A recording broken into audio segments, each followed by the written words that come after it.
हरे कृष्ण कृष्ण कृष्ण हरे हरे। श्री बलराम जी और रेवती के विवाह का प्रसंग थोड़ा आपको सुनाएंगे।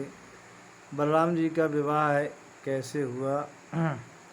तो एक समय रेवत के पुत्र कुकुमी महाराज कुकुमी की पुत्री जो रेवती थी वो यज्ञ से प्रकट हुई सतयुग में।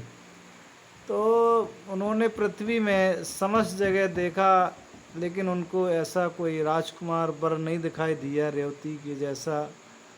तो वो ब्रह्मा के पास ब्रह्मलोक गए कुकुम जी। तो वहाँ जाके ब्रह्मा जी से कहा कि हे ब्रह्मदेव, मैं बहुत दुविधा में फंसा हूँ और ये यज्ञ से निकली हुई पुत्री है मेरी, तो इसके युग कोई मृत्यु लोक में कोई वर नहीं है, तो कोई ऐसा युग लोग बताइए जहाँ इसका वर इसको मिले। तो ब्रह्मा जी ने कहा कि आप इधर आए और यहाँ रह के जितने क्षण बिताए तो वहाँ 3 युग बीत चुके हैं। अब द्वारका का लास्ट होने वाला है, तो वहाँ सर्वेश्वर भगवान श्री कृष्ण और जो शेष जी हैं साक्षात बलराम जी, वो वहाँ पे द्वारका में हैं। और ये भी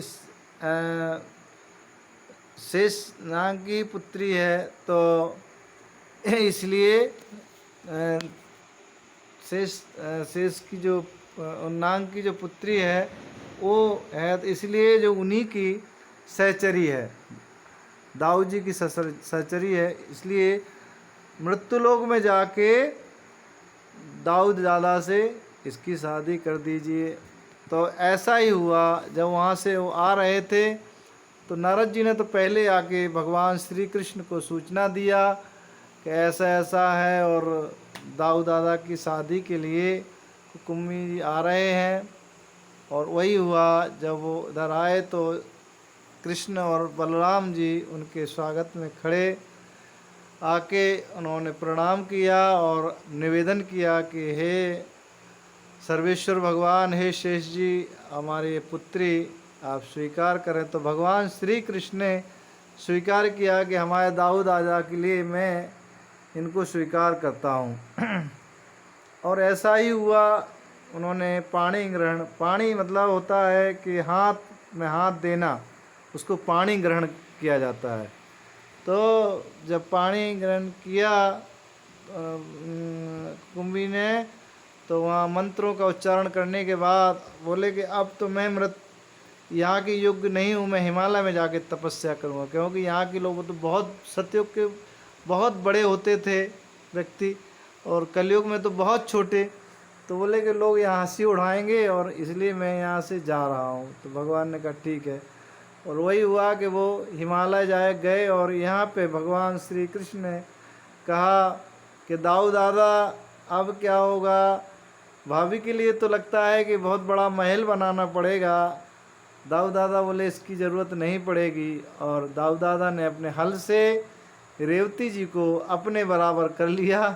बोले हम सतयुग से द्वापर तक इनको ले आ देते हैं। और उन्होंने हल से छोटा करके बड़े धूमधाम से रेवती और बलराम भैया का विवाह हुआ। और द्वारका में बहुत खुशी छाई, हर जगह आनंद ही आनंद, सब जगह मिठाई, हर जगह खूब बांटा गया सामान। तो दाऊ दादा और रेवती की शादी बड़े उत्साह के साथ द्वारका में संपन्न हुआ। तो ये प्रायः एक कथा कम ही सुनने में आता, देखने में आता है। तो ये किस तरह से द्वापर की लड़की और कैसे कैसे दाऊ दादा को मिली, ये थोड़ा संक्षिप्त में आप लोगों को बताया, क्योंकि वो स्टोरी तो बहुत विस्तारित होगी, कहाँ से कैसे कैसे मिले और कहाँ कहाँ पे किस लोक में गए। तो ये संक्षिप्त में कथा बताए कुम्मी जी की। और वो ले आके दाऊ दादा को पाणी ग्रहण करा के वो चले गए हिमालय तपस्या करने के लिए। यहाँ बड़े धूमधाम से बलराम और रेवती जी का विवाह हुआ। और जो आज आप कोई ब्रज में आता हो तो दाऊ एक स्थान है, बलदेव गांव का नाम है। तो बलदेव में वहाँ एक साइड पर्दे में रेवती जी खड़ी हैं और सामने कृष्ण, बगल की खिड़की से रेवती जी के दर्शन होते हैं और सामने से दाऊ दादा के दर्शन होते हैं ब्रज में।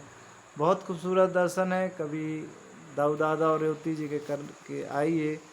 तो ये संक्षिप्त में उनके विवाह का वर्णन सुनाया। हरे कृष्ण हरे कृष्ण।